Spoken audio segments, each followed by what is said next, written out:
தூங்கா நகரம்னு கேள்விப்பட்டிருக்கீங்களா?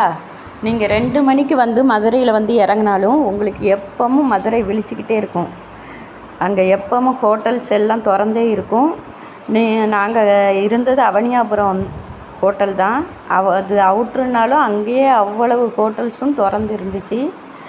இன்றைக்கி நேரத்தில் இது சங்ககாலம் முதற்கொண்டே தூங்கா நகரம்னு சொல்லி தான் இந்த ஊருக்கு பேர்.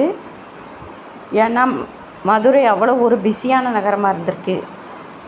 நான் இப்போ போனப்போ கூட நான் பழைய கால மதுரையை அப்படியே பார்க்க முடிஞ்சுது. நாலங்காடியில் வந்து அங்காடி அப்படிங்கிறது வந்து கடை தெரு. அப்போவுமே அந்த சங்க காலத்தில் அந்த அங்காடியை பற்றி, இரவில் நடக்கிற அங்காடியை பற்றி பேசியிருக்காங்க. 2000 வருஷத்துக்கு முன்னாடியே இது தூங்கா நகரமாகவே இன்றைக்கு வரைக்கும் இருக்குது. இதுக்கு ஒரு புராண கதை இருக்குது. மீனாட்சி அம்மன் எப்போவுமே மதுரையை வந்து கண் சிமிட்டாமல் காவல் காத்துக்கிட்டே இருக்காங்களாம். அதனால தான் இதுக்கு தூங்கா நகரம்னு பேராம். மதுரை வந்து ஒரு 4 பெரிய நகரங்களுக்கு நடுவில் அமைஞ்ச பெரிய முக்கியமான நகரம்.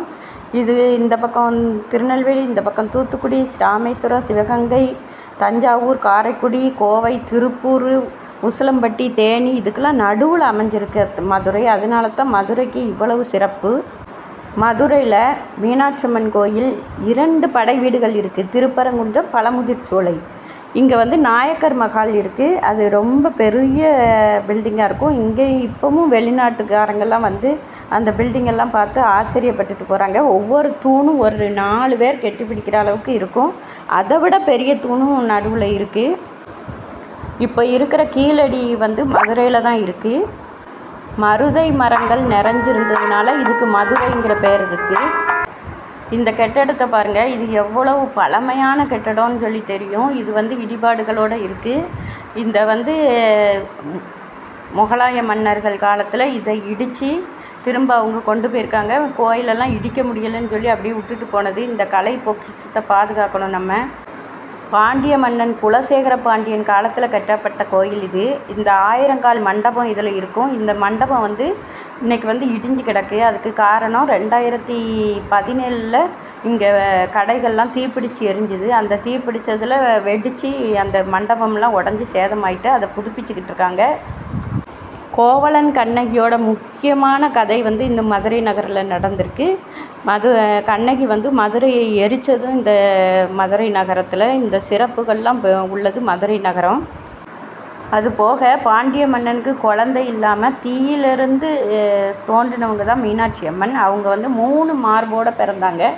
3 முளைகள் உள்ள மீனாட்சி அம்மன். அவங்களுக்கு கல்யாணம் முடியும் போது தான் ஒரு முளை தன்னால் பெயரும் அப்படின்னு சொல்லி சொன்னாங்க. அது மாதிரியே சொக்கநாதர் வந்து மீனாட்சியை கல்யாணம் பண்ண உடனே தான் அந்த ஒரு மார்பு அவங்கள விட்டு போச்சு. மதுரை மன்னனுக்கு குழந்தை இல்லாததுனால மீனாட்சி அம்மனே மதுரை ஆண்ட வரலாறு இருக்குது. அதனாலேயே மதுரை வந்து ரொம்ப சிறப்பு பெற்ற நகரமாக இருக்குது. கோயிலுக்குள்ளே நம்ம கேமராவெல்லாம் கொண்டு போக முடியாது. அதனால் வெளியே உள்ள மதுரையோட அழகை மட்டும்தான் எடுத்து காட்ட முடியுது. மதுரையில் 4 கோபுரம் இருக்குது. 4 திசையிலையும் நீங்கள் எந்த கோபுரத்து வழியாகவும் நுழைஞ்சு அடுத்த கோபுரத்து வழியாக மாறி போகிறதுக்கு வழி இருக்குது. பாண்டிய மன்னருக்கு அப்புறம் நாயக்க மன்னர்கள் புதுப்பித்த கோட்டை வந்து ரொம்ப நல்லாயிருக்கும். இந்த கோயிலில் வந்து ஒரு அப்படி மரத்தால் ஆன ஒரு பெரிய பகுதி இருக்குது. முந்திலாம் நம்மளுக்கு வந்து உள்ளே போய் ஃபோட்டோலாம் எடுக்க விட்டாங்க. அப்போம்லாம் நல்லா ரசித்து தான் எடுத்துக்கிட்டு இருந்தோம். இப்போ வந்து நடுவில் பொற்றாமரை குளம் இருக்கும். நக்கீரர் வந்து சிவபெருமான்கிட்ட வாதாடின இடம் இது.